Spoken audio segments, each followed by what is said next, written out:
Hello, friends. Welcome to another episode of the Wellness Inspired podcast. I'm your host, Sheri Davidson, and I'm here with my sidekick and co-host, Finn.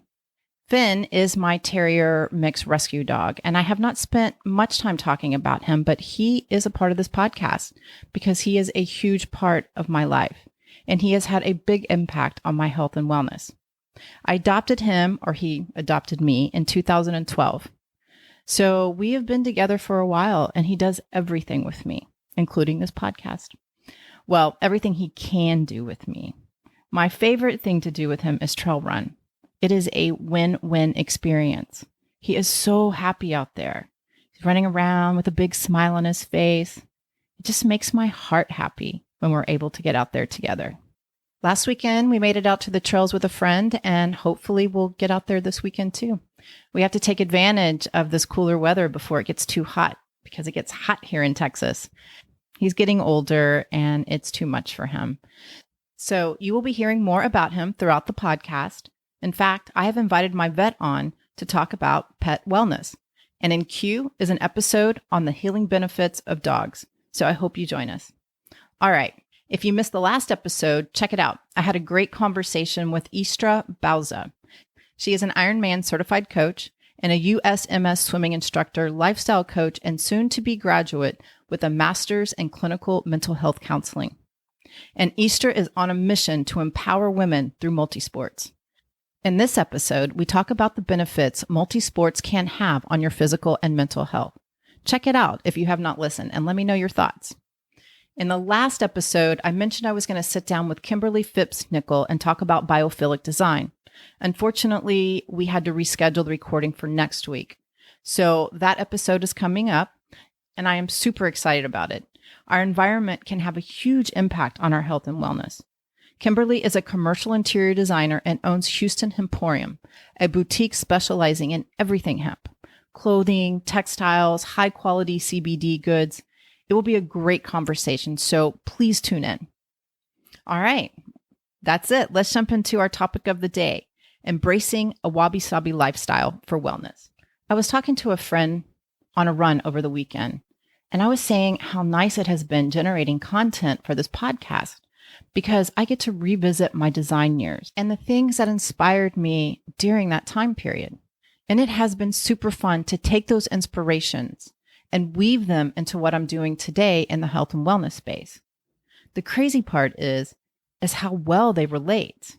So today I want to talk about a Wabi Sabi lifestyle. I know, Wabi Sabi what?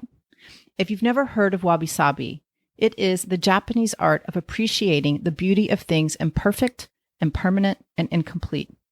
It is a beautiful philosophy to practice daily for a happier, healthier, and more authentic life. When I was brainstorming topics for this podcast, Wabi Sabi made it to the list without much thought. Initially, I felt it had everything to do with wellness, ourselves, and our environment. However, I was not sure how to put it into words to inspire wellness here. When I sat down and started typing, I think it came together very nicely. So I hope you enjoy this episode and are inspired to live a Wabi Sabi lifestyle.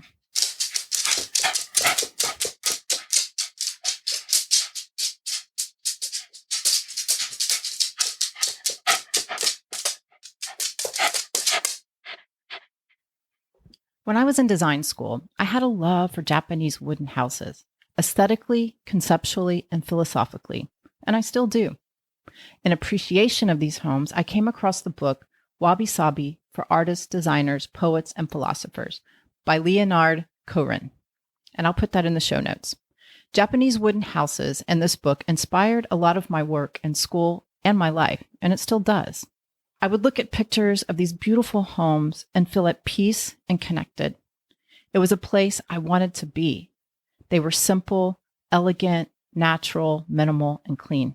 And the Wabi Sabi philosophy was the foundation that gave these homes and the people that lived there strength and purpose. The structures were made of wood. There were no hammers and nails during that time period, but they did have high-quality craftsmanship. With precision, Japanese carpenters built complex wooden joints that fit perfectly together, providing the structure for their homes. These houses had a strong connection to nature and were built as part of the natural environment. In the design concept, they invited the outside in and vice versa. There were soji sliding walls that opened up to a view of a colorful, serene courtyard with a sculpture, or maybe a quiet, peaceful mountain range. And there was a natural flow inside and out. Japanese wooden homes were intimate and personal, unpretentious, humble, and earthy. They used natural materials like wood, tatami mat flooring, and rice paper. The colors were warm, inviting, with a lot of natural light. They lived within the seasons of winter, spring, and fall, and one piece of artwork in the space. And that piece of artwork would change to reflect the season they were in. But here's something interesting about these beautiful homes. They were not built to last. The Japanese lived in a harsh environment. They experienced volcanic eruptions, fires, typhoons, tsunamis, earthquakes. They had to find a solution, and they didn't trust nature, but they did find truth and learn from nature. What did they learn? On observation, they learned all things are impermanent, all things are imperfect, and all things are incomplete. The response was, rather than controlling and resisting nature, they adapted to nature. They built their homes to work with the unpredictability of the natural world. If Mother Nature came roaring through, destroying their homes, they simply would rebuild their homes and their lives. You see, Japanese wooden houses were not made to last because all things are impermanent, imperfect, and incomplete. The houses were made to rebuild. It was the Wabi Sabi mindset that allowed them to endure, rebuild, and be happy. They found beauty in all things imperfect, impermanent, and incomplete, making the Japanese wooden house a perfect story of Wabi Sabi. So I'd like to share a quote with you from a book. The book is The Wabi Sabi House by Robin Griggs Lawrence.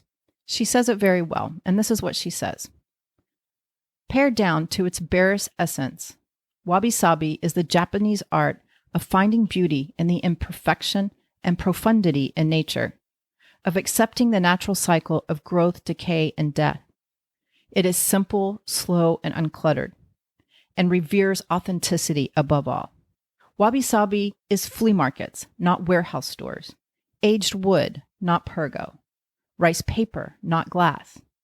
It celebrates cracks, crevices, and all other marks of time, weather, and loving uses leave behind. It reminds us that we are all but transient beings on this planet. Our bodies, as well as the material world around us, are in the process of returning to the dust from which it came. Through Wabi Sabi, we learn to embrace liver spots, rust, and frayed edges, and the march of time they represent. I love this. So let's unpack Wabi Sabi. Wabi is a way of life, a spiritual path. It is finding beauty in humble simplicity. It invites us to open our hearts and detach from the vanity of materialism so we can experience spiritual richness. Sabi is a passage of time and accepting the natural cycle of growth, age, decay, and death, and how it manifests itself beautifully in people and things. Together, this creates a beautiful philosophical approach to life, not just your built environment. And trust me, it's one worth adopting into your daily life. Why? Well, let's talk about that. And let's be honest. We live in a high-stress, fast-paced world. We are taught to sleep less and grind more. I mean, think about this. The 40-hour work week is history. Technology has given us the ability to communicate 24/7. And the logged-on workforce is now working 60 to 80 hours a week. How can we sustain this? There are social pressures. We are constantly pursuing perfection and things. We're never good enough. We never have enough. We're never beautiful, skinny, or fit enough. We're just not enough. And then there are macro stressors and pressures, the future of our nation, the pandemic, political unrest, and the political climate. As a result, anxiety, depression, and addiction is soaring. When do we stop and say, okay, that's enough? I don't have all the answers, but I know where to start. And the best place to start is with you. So here are some things you can do to start living a Wabi Sabi lifestyle for a happier and more authentic life. Number 1, slow down and stay in the present moment. Now, I'm not of belief that we have to spend all of our time in the present moment. Our brain is amazing, and we have the ability to go to the past to learn and to project to the future so we know where to go. But weaving presence into your daily life can help you cultivate awareness, which I believe is key to any change. If you don't have awareness of what's happening in your life, how can you change anything?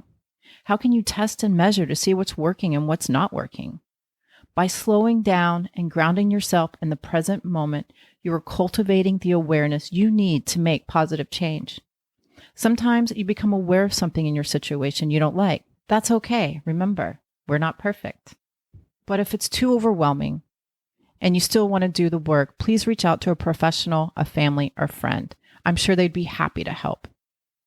Another reason to slow down and stay in the present moment is we are so busy running around with long to-do lists and packed schedules while life is passing us by.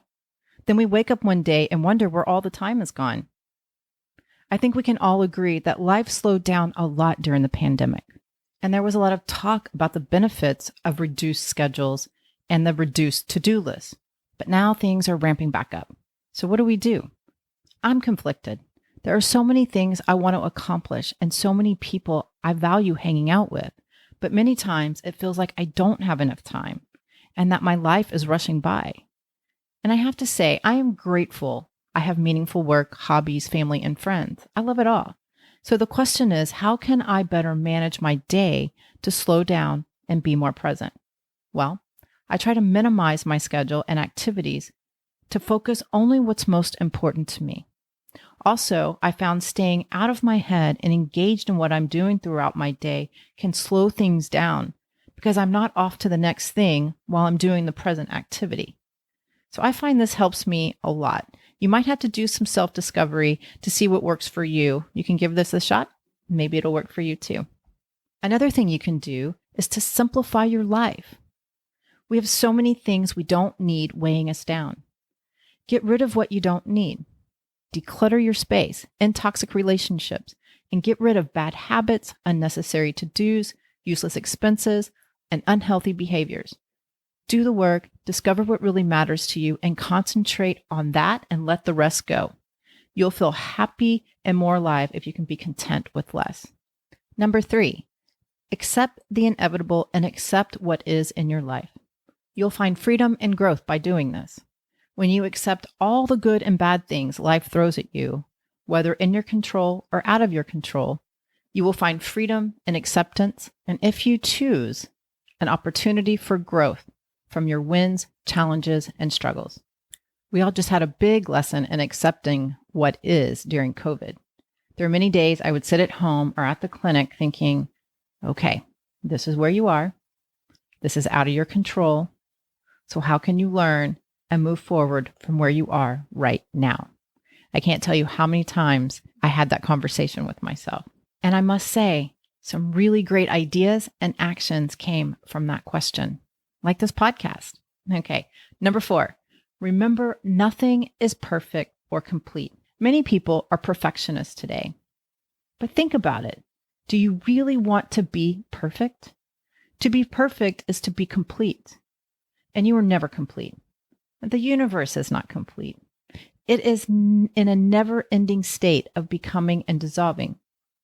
If you want to be perfect, you're chasing unrealistic goals. You will never get there because you are always changing and growing too. If you want to be perfect, you're a dog chasing its tail. Also, to be perfect, your life would be complete. Nothing else to do here. Growth is what keeps us moving forward. If you are complete, growth stops. Sorry, not me. I have too many things I want to do and accomplish and experience here. So let go of perfection and accept yourself just as you are and where you are in your life. And this brings us to number 5. Appreciate the natural cycle of life. Everything is impermanent. We are transient beings. So appreciate and enjoy all stages of life. And let this remind you to use your time wisely, find beauty in the everyday, and allow yourself to grow and to be moved by the beauty and feel gratitude. I just had a milestone birthday, and talking about this could not be more timely. I have never been an age person or bothered by my age. In fact, I usually celebrate the whole month of March, but this year was a little bit different for me. Don't get me wrong, I had an amazing birthday. I did celebrate. I celebrated a lot, and it was one of the best birthdays. And I'm so grateful for the birthday dinners, the cards, the flowers, the happy birthday wishes. Wouldn't change a thing. However, it was a milestone birthday, and it nudged me to reflect on my life. And I have an amazing life. It's not perfect, complete, but it's really good. My life is simple and uncomplicated, in part due to design. However, it's not anything I imagined in my 20s.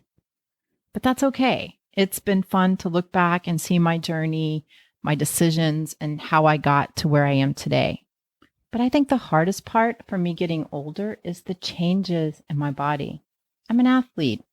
I perform differently, and my body's changing. And it's hard. You question things like, how much longer can I keep running?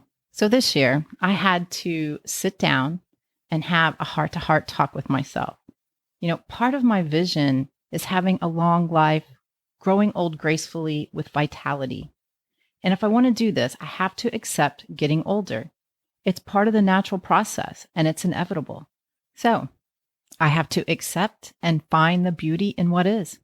Continue to grow, and by all means, keep running, because all is imperfect, impermanent, and incomplete. I think this is a good place to wrap it up.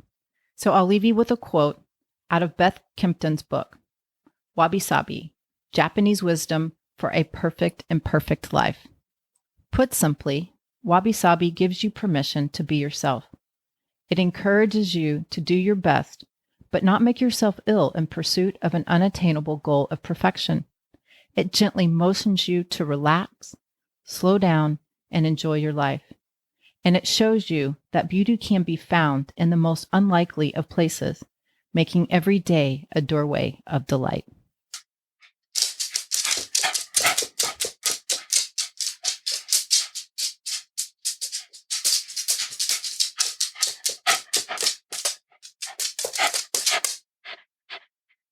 So what did you guys think? Wabi Sabi is not just a design concept for artists, designers, poets, and philosophers. It's for all of us. It's a philosophy, a spiritual path, a way of life. We can design our lives and built environments in Wabi Sabi style. So discover what's true to you, to embrace Wabi Sabi for a healthier and more authentic life. I hope you enjoyed this episode. Please let me know your thoughts. And if you like what you hear, please subscribe to the podcast and share with your family and friends. You can also give me a rating and review wherever you listen to your podcast. It helps others find me as well. To get updates on the new episodes and wellness inspiration in your inbox, please join the Wellness Inspired community. Go to thewellnessinspiredpodcast.com to sign up. I'll put the link to the website in the show notes so you can just click and sign up. Also, there is a Facebook community at The Wellness Inspired, and you can follow me on Instagram at Wellness Inspired. If you are in the Houston area or visiting and interested in acupuncture, herbal medicine, cupping, and dry needling therapy, contact us. You can find out more on our website at element5om.com. That's element, the number 5om.com. And again, I'll put the link in the show notes. If you're interested in health and wellness coaching, we can connect in the clinic or on Zoom. Reach out and we'll get you scheduled. And as always, I would love to hear your feedback. I am dedicated to bringing you great content that is inspiring and informative with an artsy, fun, and edgy spin. Thank you so much for listening. We'll meet again here next time. And remember, never stop exploring, learning, loving, and being you. Bye.